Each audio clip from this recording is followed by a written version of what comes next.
In this video, we are going to discuss Level 1 concepts, which deals with orders of operations and our basic number principles, basic number system. All right, so first off, the number system that we work in is called the real number system.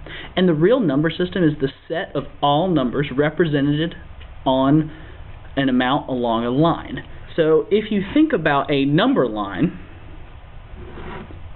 any number that you can plot on this line is considered a real number. So if we start with 0 and we have our normal 1, 2, 3, -1, -2, -3. We also have some different values in here, like a 1/2.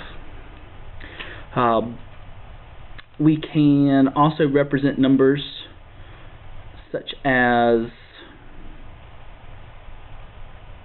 a -1/3, perhaps.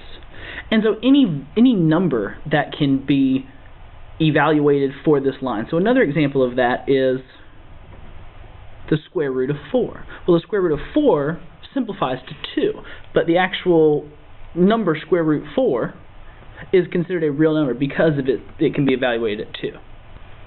So moving think of the real number system as an umbrella for all of our number system. So as we move lower, a part of that real number system is called a rational number. So a rational number is any number represented as a fraction. So for instance, a rational number example could be that 1/2, that -1/3, or even the number 2. 2 is considered a rational number because I can rewrite it as the fraction 2/1. Moving lower, we have integers. Now, before I forget, the real number system is denoted as this R here. The rational numbers are denoted as this Q here. And integers are this Z here. All right, so integers are negative and positive counting numbers with the number 0. All right, so this includes -1, 0, 1, and all of those numbers from infinity to -infinity. Natural numbers, which we symbol use as this N, are counting numbers and 0. So 0, 1, 2, 3, and so on would be an example of natural numbers. Notice there are no negatives here. A whole number is considered a counting number, so this is without 0. So it's pretty much natural numbers without the 0. So 1, 2, and 3. Now, a number can fall under many of these sets or just one set. So if you notice, the number 2 is a whole number, natural number, integer, rational, and real. However, the number 0 is only a natural, integer, rational, and real. And so these, like I said, real number system is our umbrella with different subsets is what they're called. So moving on, so addition and subtraction. So with addition and subtraction, you can use your standard algorithm. You can use from 3, so for example, 3 plus 4. A method I would use just in these one-digit examples is our number line method, where if I start at 3, and I want to say 3 plus 4, 1, 2, 3, 4, and each place that I've jumped to, I would label. So 3, 4, 5, 6, 7. And so from 3, 4 jumps gives me 7. Now the same can be done when I'm using integers, so -3. So in this situation, I'm starting at -3 and increasing by 4 jumps. So 1, 2, 3, 4, from -3, -2, -1, 0, and 1. And so I can evaluate this to say 1.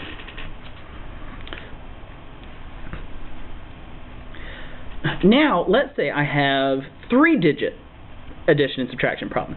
So, and before I forget, -3 plus 4, all right, notice this can also be represented as 4 minus 3. So even though I am adding a negative here, I can also rewrite it to say 4 minus 3. And we'll talk more about that later. So with my example here, 762 plus a negative 129. This can be rewritten as 762 minus 129. Now, to show you the work for this, I'm going to use the standard algorithm. So 762 minus 129. Alright, so it's important to remember that each value here is a place, is a certain place. So you have your ones place, your tens place, and your hundreds place. So 2 minus 9. Now, so from this we know that I do not have enough ones in my first number to subtract 9. I would get into the negative numbers. So I have to take 10 from the tens place. Alright, so if I take 10, so this 6 actually represents 60 or 6 tens. So if I take one of those tens, I'm left with 5. And adding that 10 to this ones place, I have 12. Well, 12 minus 9 gives me 3. 5 minus 2 gives me 3. And 7 minus 1 gives me 6. And so I evaluate 762 minus 129, or 762 plus a negative 129, to be 633. Alright, and just so we can refresh, 762, like I was talking about with the place, you can even write it out in expanded form to see you have 700 plus 60 plus 2. And then 129 is the same as saying 100 plus 20 plus 9. And so trying to subtract here, you actually see that the number place where you cannot subtract the 2. Alright, so that's just a different way of looking at it. So moving on, multiplication and division. Alright, now multiplication and division, many of you will have been probably familiar with the cross multiply, the X. Alright, we are going to try to stick with the dot representation of multiplication, and then as division, you'll see it either as this operator here or as a fraction. So, a negative number multiplied or divided by a negative number gives me a positive number. A negative multiplied or divided by a positive gives me a negative. And then a positive multiplied or divided by a positive gives me a positive. So if you ever have one negative and only one negative, or an odd number of negative numbers, you are going to end up with a negative number. Otherwise, you will end up with a positive. So it's important to remember that rule. So 20 times a negative 3, I can rewrite using the standard algorithm to say 20 times a negative 3. So 3 times 0 gives me 0, 3 times 2 gives me a 6, and so I have 60. However, since there is only one negative number, this becomes a negative 60. So now negative 60 divided by 5. Using our standard algorithm, I could say 60, or a negative 60, divided by 5.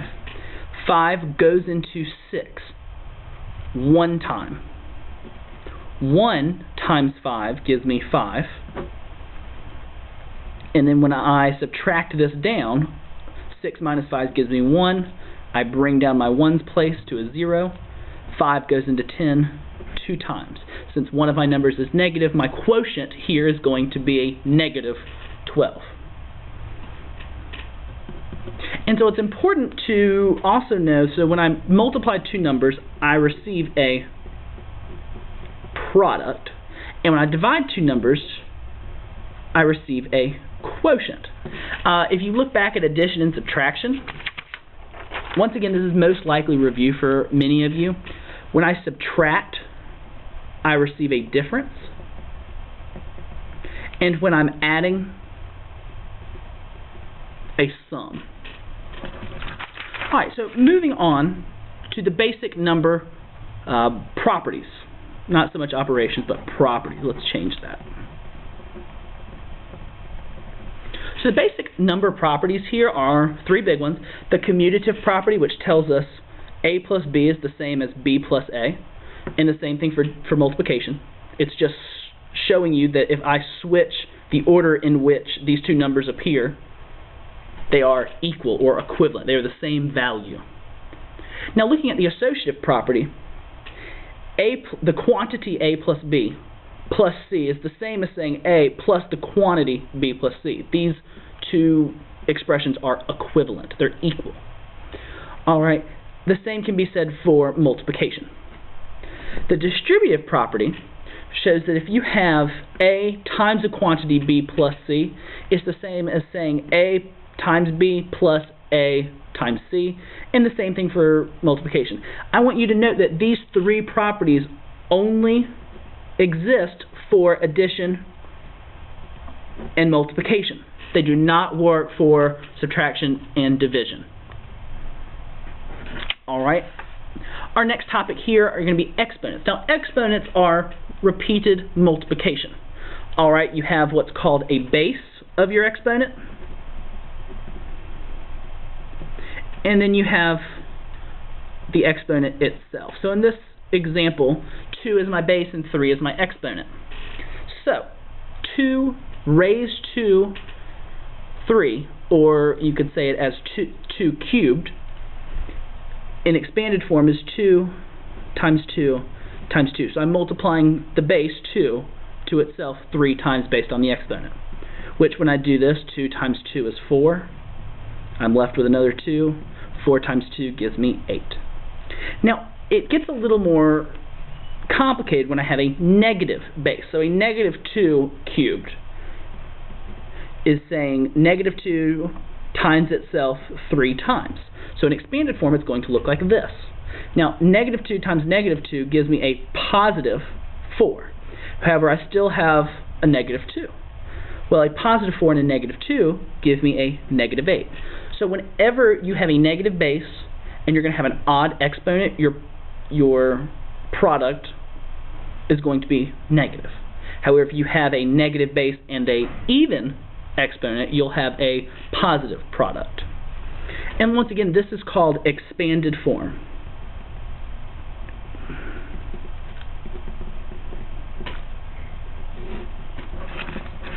Moving on. The last topic we're going to cover is the orders of operations. Now, the orders of operations, you can probably remember it as, or you'll remember it as PEMDAS, or please excuse my dear Aunt Sally. We have parentheses, exponent, multiplication, division, addition, and subtraction. Now, the reason I've added multiplication, division, and addition, and subtraction on the same lines is because when you have multiplication and division in a problem together, you have to read it from left to right, like you're looking at a book. The same can be said for addition and subtraction. So let's look at this example. I'm going to use my orders of operations to solve or evaluate, simplify, however you want to put it, this expression. So, first off, I'm going to look at my parentheses. Well, inside my parentheses, I still have to worry about orders of operations. So in this situation, I'm going to divide first. 8 divided by 2 gives me 4. And I just carry everything else down to the next line. Now, I still have parentheses, so I need to evaluate. 4 plus 3 gives me a 7. The 7 no longer needs the parentheses.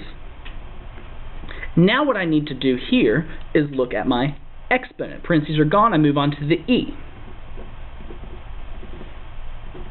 2 raised to 2, or 2 to the second, is going to be 2 times 2, or 2 times itself twice, which is 2 times 2, so minus 4. Many of you will want to cancel out these 4s. Alright, but once again, we have to use those orders of operations first. So addition and subtraction, I'm moving from left to right.